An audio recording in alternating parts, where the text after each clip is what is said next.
UFC 311, Makhachev versus Tsarukyan 2. I'm here to break down the whole entire card, give you guys my early predictions. Who do I think is going to win? Who do I think is going to lose? You guys are here for it. Before we get into, subscribe to Winnable. It's free. To get these picks every week, to get our picks, it's free. And subscribe to become a premium member, to get exclusive bets, early access to picks, the safety parlay, the YOLO bet. YOLO, what's a YOLO bet? I'll tell you right now. You put $10, try to cash out $10K. We'll give you guys this.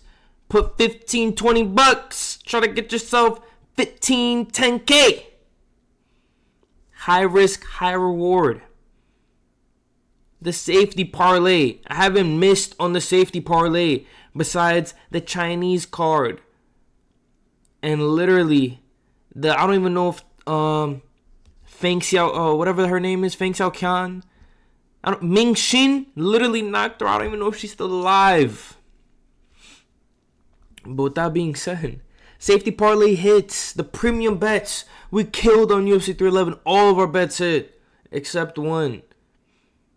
Like, what are you doing, man? Subscribe to become a premium member. And if you don't got the cash for it, it's fine. If you don't got the money to spend a little $20 a month, a little $5 each card, then it's free to get our picks. It's a win-win. Check the link in the description. Winnable.com/thescript. And let's get into it. You know, this is going to be an interesting card. Oh, fuck. Again, terrible editing. W editor in the comments below. This card is stacked, bro. This card is stacked. The early prelims are stacked. The prelims are stacked. This whole card is stacked, bro. But let's start off with Tiger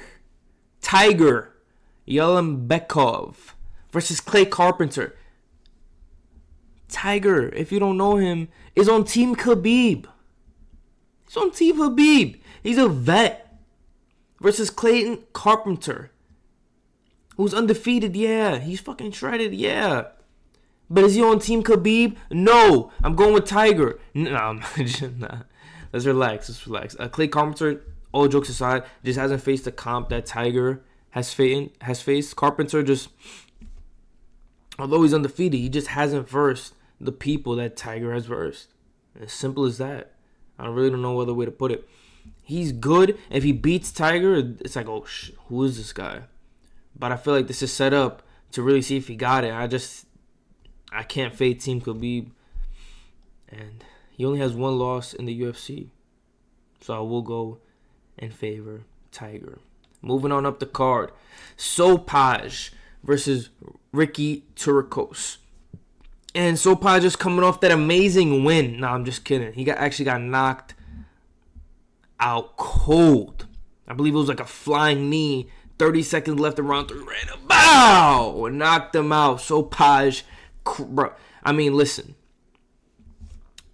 Ricky Turos won't be the pick. The pick will be Soash. I'm kind of taking a little dump on him. But the pick will be Soash. Just because Ricky Turos, he just goes to decisions. He's the decision merchant. He wins decision, lose decision. He wins decision, lose decision. You know what I'm saying? He did look good. Oh, it did look good. Fuck, bro. He did look good against Chihuihuis, but other than Chihuihuis, he's okay. To be honest, no disrespect, but Soash is a finisher.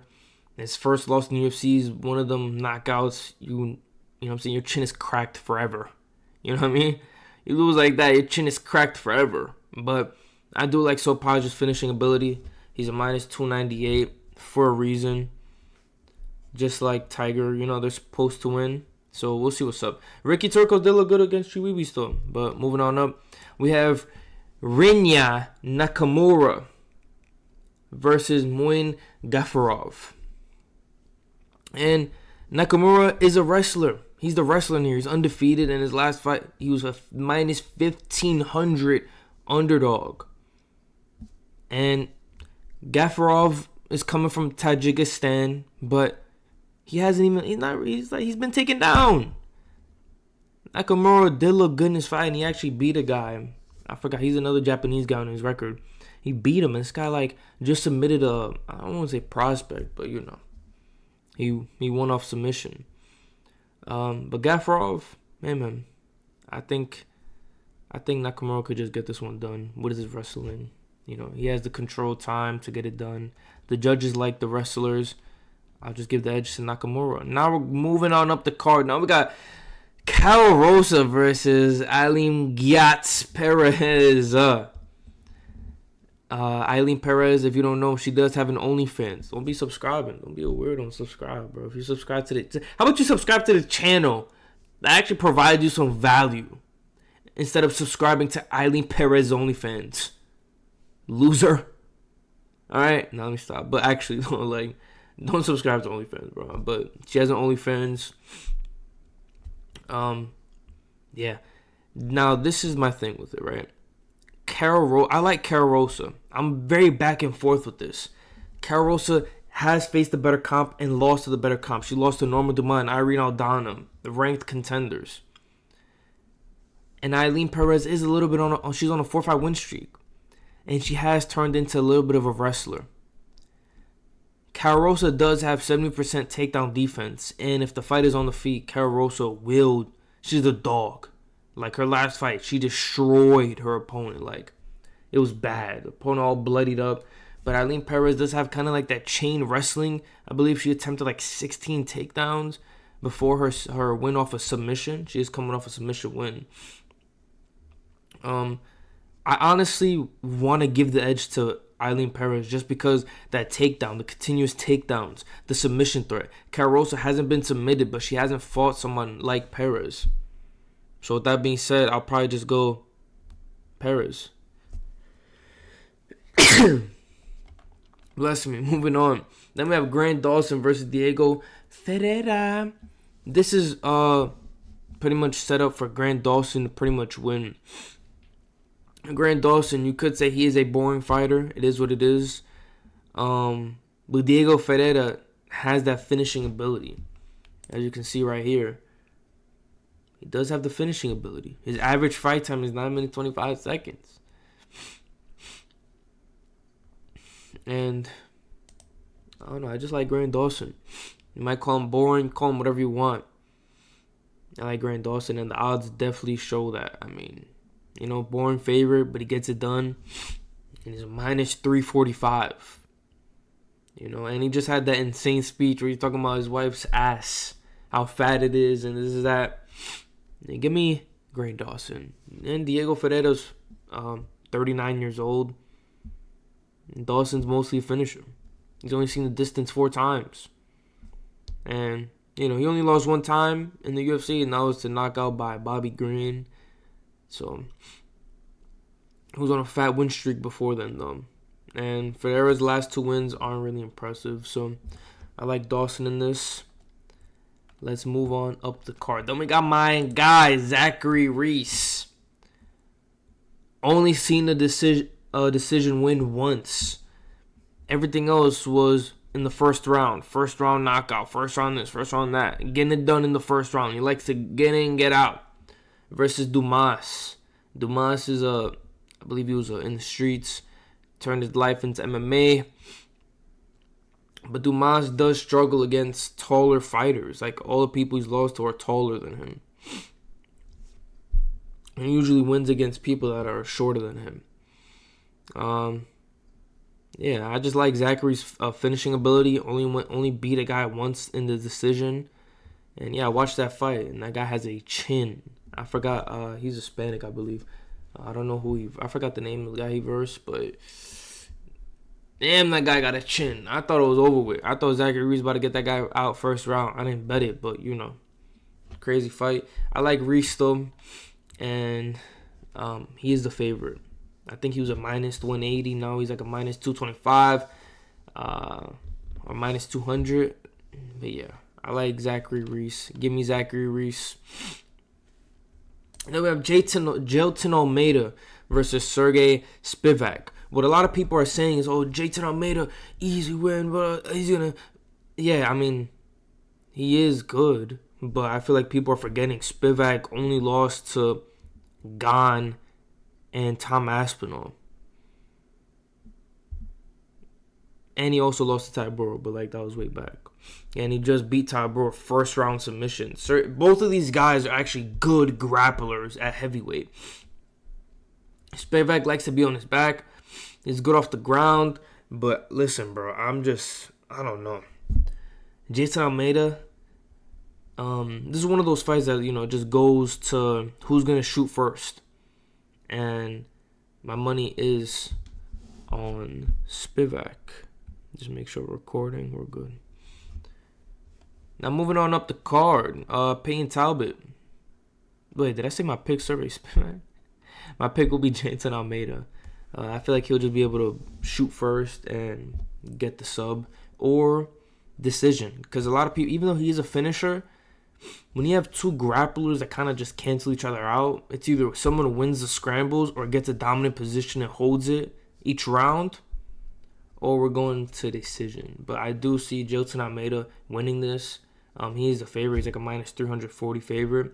Spivac isn't a bum, though, and I feel like a lot of people are writing him off. And I wouldn't be surprised if he made it a close fight. Speaking of not so close fights, Payne Talbot by murder. Barcelos got chinned badly by Umar Magomedov. Payne Talbot, undefeated fighter, solid striker, mostly finisher. You only seen a decision one time, but that guy's a dog. And he's just a very technical. Looks like a natural striker. One of my favorite fighters to watch. And he's on the come up. I will give the edge to Payne Talbot. It's kind of just set up to see if he wins. They're taking their time building Talbot up because Talbot's only, I believe, 25, 26.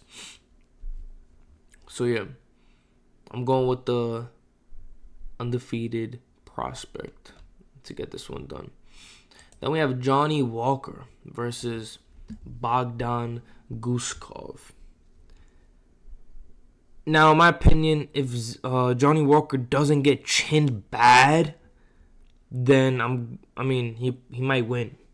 The problem is Gusov knocks out a lot of people, and Johnny Walker is might be one of the top three chinniest people in the UFC. He gets chinned a lot. I see that video of some 7-year-old chinned bro, knocked him out. Not 7-year-old, it was like a 17-year-old. I said 7-year-old, I'm bugging. It was like a 15, 16, 17-year-old knocking him out. Some people are just not born with chins, but Johnny Walker's a freak. 6'6", athletic as hell, be doing backflips. He's just a troll, but if it wasn't for him being so chinny, I would have picked him, but I'm just going Gusov to get it, just to knock him out. He's on a two-fight losing streak, and they're all by knockout, so it's I just feel like Gusov's probably going to knock him out bad. Then we have Kevin Holland versus Reiner de Ritter. I do not believe in Reiner de Ritter. Bro got an awkward build. It's really popping down the shot. I mean, it is what it is, but I think Kevin Holland probably be able to actually get this one done. Ritter didn't look that impressive against Gerald Meerschaert. I feel like Gerald Meerschaert almost won that. Gerald Meerschaert was like a plus 300 underdog. I actually made a video. He was my underdog of the week. It was one of my first videos. But just Kevin Holland, this is just one of those fights. Kevin Holland might be able to piece this guy up on the feet, and the Ritter is not really a solid striker. You could say the Ritter has a better base, I guess you could say, in jiu-jitsu, but Holland is also a jiu-jitsu black belt, so it's really 50-50. I like Holland in this, though. If the Ritter beats Holland, then I'm okay. You know what I mean? Okay. I believe in the Ritter a little bit, but he didn't look that impressive against Gerald Meerschaert, so I'm going with Kevin Holland. But I wouldn't bet on this fight. The pick is Kevin Holland. These are picks. These aren't bets. Yuri Prohaska versus Jamal Hill. And the pick will be... I want to go with Yuri so bad, man. But, I don't know. I like Yuri. His record's clean, but his chin just got cracked by Perez twice. Like, bad, too. Like, it's not just like a TKO. It was like a clean knockout. Like, this guy got knocked out. He got switch kick KO'd. Nasty switch kick. And then he got just straight up KO'd, you know? Both these guys got KO'd by Perez. But Jamal Hill also got cracked bad by Perez. Probably the worst out of everybody. Yuri made it a fight, but the problem with Yuri is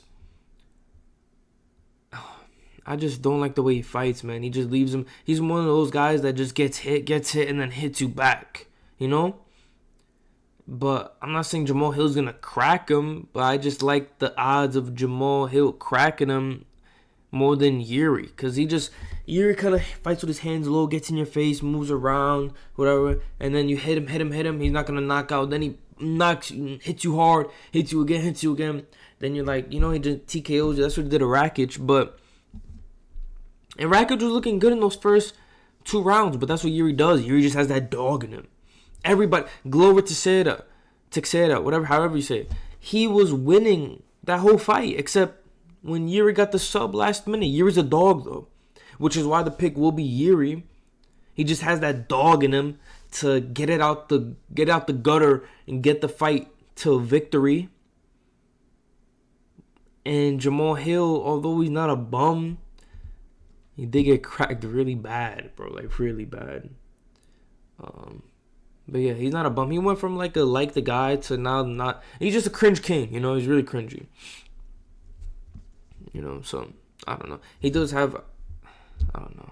Yeah, he does have good hands. Both these guys have good hands. I just feel like he's more technical than Yuri. Yuri just in your face, but at the end of the day, Yuri does have that dog in him. So I'll be picking Yuri to get this one done. Then we have Beneil Dariush versus Renato Moicano. Now, these odds are actually crazy. Beneil Dariush only lost to, like, good competition. And Moicano was kind of cleaning up the new guys. Took care of Turner. Took care of BSD. Bad. Oh, my God. I put a bet on BSD. Because I'm like, oh, Moicano, whatever. You know, he's going to... Yo, BSD he got done up the worst way. Like, I'm not betting him against Moicano, because Moicano can, like, just beat the odds again and just beat Beneil Dariush. Because Beneil is supposed to win this. The pick will be Moicano, though, because he just can't afford... My brother, I cannot afford to lose. My brother, you know? Moicano, he's a character. Has some of the best, like, mic moments. And, yeah. Beneil Dariush does look like a dad. Moicano, man, I literally cannot go against bro. I don't win against bro. I'm like, man, whatever, he probably loses. I wouldn't be surprised if Moicano wins this and fights maybe like someone like Gaethje or even Hooker. But then again, Hooker's a little better against like grapplers, but like grapplers. Hooker's a little better against grapplers. You seen he beat Gamrot. He was doing good with takedown defense, but Gaethje, man, I don't know. I think Moicano beats Gaethje too. Yeah, man. Even though he's really chinny, man, he's really chinny. Like Gaethje might just be able to fuck him up. Moicano just has good takedown timing. He knows when to switch levels, and he's nasty on the ground. And that's kind of been his game plan: just get you to the ground, and that's it. I'm getting you to the ground. Now what? He's not even trying to stand up. He'll boom, boom, boom. Shoot a takedown. Little 1-2, 1-2. I'm going for the takedown. Beneil Dariush does have good BJJ, but the pick will be Moicano because he cannot afford to lose. Now we're going Moroo versus Umar. Moroo should win this fight, right? You know, he's fought Deiveson Figueiredo. Has he fought Deiveson Figueiredo? I mean, no, my mistake. He fought Peter Yan. He fought Jose Aldo. He's fought all these legends. And he's beat them by spamming takedowns, yo. I don't like Marab's fighting. His fight style is just, like, so annoying, man. He just shoots a takedown, and then shoot a takedown. No, shoot a takedown, and then shoot a takedown, and then shoot a takedown. He stalls. He's a staller. He doesn't have any submission wins. He just wrestles, knees to the body to act like he's working. But I'm not going to hate on bro. I do like Umar in this situation. Reason being, Umar is more of a pure wrestler. He's just more of a pure wrestler. He's going to be able to probably stop Merab's wrestling. My only thing is, I mean, it seems like Umar has the cardio, right? But does he have Merab's cardio? And when Merab, that's how he usually beats his people. He just puts a pace on them. He'll wrestle. My thing is, Umar has to be the guy to wrestle first. If you know what I'm trying to say. He needs to shoot first. He needs to show Merab, I'm wrestling you. You're not going to wrestle me. Umar does have the advantage on the feet. So, if it's on the feet, Umar is destroying Merab, in my opinion. But Merab is a crazy dog. And I mean, Umar was the favorite against Corey Sandhagen as well. He was number 10 ranked. Won unanimous decision against Corey Sandhagen. Number 2 ranked in the division. A lot of people are giving like hate to Umar. Like, oh, why is Umar getting a title shot? Yeah, bro. Number 10 ranked beats number 2 ranked. That's like BSD versus Charles Oliveira and beats Charles Oliveira by unanimous decision in a 5-rounder. What are you guys talking about? If this was any other division, you're like, who the hell is this guy? You know? So, I mean, I'm going Umar. It just makes sense. He's undefeated. No one has figured him out. He beat Corey Sandhagen standing. Corey Sandhagen is the striker. And he's on Team Khabib. He had the car to go 5 rounds. He looked good against Corey Sandhagen. He's a wrestler. Like, Merab's able to push a pace on people. But you're going against Team Khabib, man. I feel like Umar, Islam, they all just have that cardio. They all have that dog in them, man. I'm going against Merab. I'm picking Umar to get this one done. Now we have Islam Makhachev versus Arman Tsarukyan. You could make the argument that Islam is the greatest lightweight of all time. He defended his belt against Alexander Volkanovski twice. Second one, KO. Beat Dustin Poirier. Took the belt from Oliveira. This guy is like, I mean, he lost once on a 14-fight win streak after. And he's a finisher. He's good everywhere, man. He knocked out Alexander Volkanovski. He can knock out people. He can submit people. Submitted Dustin Poirier. Submitted Charles Oliveira, who has the most submissions in UFC history. Like, Arman Tsarukyan's good. He's good. He's a good wrestler, a decent striker. Islam, the wrestling, I'm going to say, like, Islam only been taken down once in his career, and that was by Arman. You could say, obviously, like, Islam has the better wrestling, but I'm going to give Arman the benefit of the doubt. They both have solid wrestling. But Islam has the better hands. Islam has the better submission game. Arman has good ground and pound, but like that's kind of like a lot of his KOs come from ground and pound. You've seen he almost lost to Oliveira. Oliveira had him in 3 different submissions, like towards the end of the round. Like, Islam beat Charles Oliveira like very dominantly. Arman is like, you almost lost. If that was a 5-rounder, he would have lost. In my opinion, he would have lost. So, I mean, and some people say Arman lost against Charles. I think Arman, I guess you could say, won that. But it depends how you're scoring. If you score like the submission attempts, then I'd give Charles Oliveira the edge. You know, if that was a 5-round fight, I don't think Arman wins, man. Like, his wrestling's good.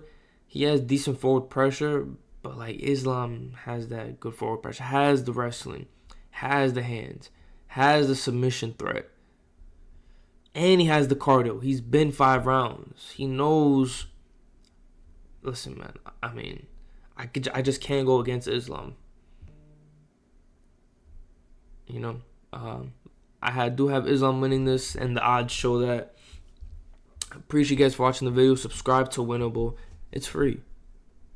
become a basic member or become a premium member. It's up to you. Premium membership is only $20 a month. You literally make that back with the bets we give you, with the full breakdowns, the premium bets, the YOLO bet, putting 10, 20 bucks, cashing out 10 to 15K if you win. High risk, high reward plays. The safety parlay, I hit almost all the safety parlays pretty much, except the Chinese card. Get right for 2025. 2025, new year, new bets with the script. Welcome to the family. You know what I'm saying? Join the family. I appreciate you guys for tuning in, and I'm out.